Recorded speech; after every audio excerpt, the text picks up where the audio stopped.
नमस्कार मित्रांनो, स्वागत आहे तुमचं पुन्हा माझ्या चॅनलवर, ज्याचं नाव आहे ट्राय दिस बाय प्रीती. आणि आज तुम्हाला एक जवळची गोष्ट सांगावीशी वाटते की आज माझ्या मैत्रिणीची आई गेली. आज माझ्या मैत्रिणीची आई शांत झाली आणि 15 दिवसानंतर मी तिला फोन केल्यानंतर ती मला म्हणाली की आई जेव्हा सोडून जाते तेव्हा घरातली भिंत उभीच असते, पण आधार कोसळलेला असतो. तिचा आवाज थांबतो, पण प्रत्येक कोपऱ्यात तिची आठवण बोलत राहते.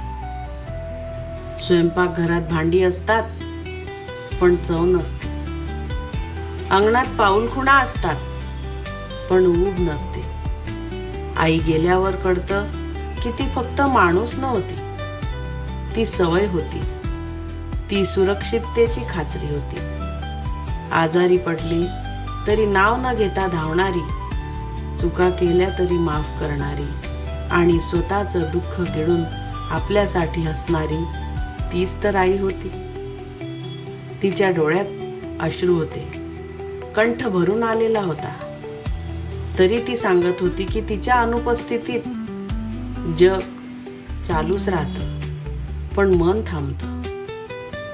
लोक म्हणतात वेळ सगळं भरून काढतो, पण वेळ काय, आईची जागा ही कोणीच भरू शकत नाही. तिचं जाणं म्हणजे नात्याचं संपणं नसतं, तर आयुष्यभराची एक शांत पोकळी असते, जी कधीच भरून